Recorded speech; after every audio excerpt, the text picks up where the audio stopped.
CO2 gas being exhausted from the device. We recommend letting the patient know about the sound ahead of time or use age-appropriate distraction methods. After injection, it is common to see a small skin wheal and pinpoint blood reflux at the injection site.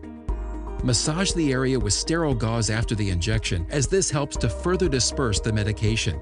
You can expect about a dime-sized area of coverage that should go numb within 1 to 2 minutes and last for approximately 15 to 20 minutes thereafter.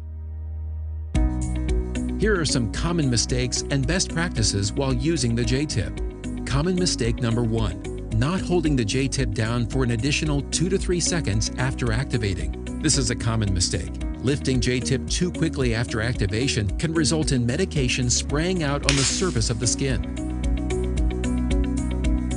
Common mistake number 2. Applying too little or too much pressure to the skin when giving the injection. You need to get a direct seal on all sides of the J-tip, so be sure to have a small dimple in the skin when you inject.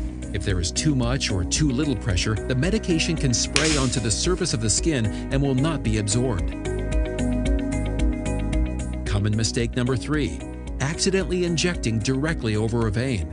This can happen if you inject too close to a vein or if you use the Z-track method when the patient's vein rolls with the skin. Only use the Z-track method if the vein stays stationary, or plan to inject to the side of the vein instead. Best practice number 1. Using sterile gauze to massage the injection site afterwards. Using gauze helps further distribute the medication after injection, which can help increase your numbing area. The gauze is especially important if injecting next to the vein, as the medication needs to be manipulated over to the desired needle insertion site. Best practice number 2. Explaining the sound the J-tip makes to the patient beforehand. To avoid a patient being surprised by the sound of the J-tip, it is important to let the patient know ahead of time or to use age-appropriate distraction methods. Our app plays a video clip of the J-tip sound, and many caregivers like to use games, songs, or books to help distract the patient during the procedure. It is often compared to the sound of opening a soda can or a rocket ship going 3, 2, 1, blast off. Please visit our website or contact us for more tips based on certain age and anxiety levels. Best practice number 3. Getting enough hands-on practice. Practice is essential to seeing success.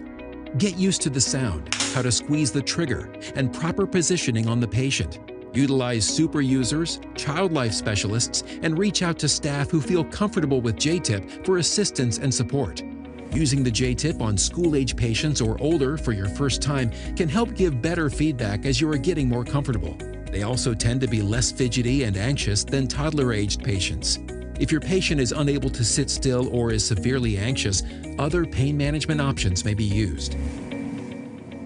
Following these steps and best practices, in addition to reviewing the J-tip user guide and IFU document, will help you see the most success while using the J-tip. However, if you are having trouble getting the expected results, please reach out to one of our representatives for assistance. These documents and many other resources can be found on our website at www.jtip.com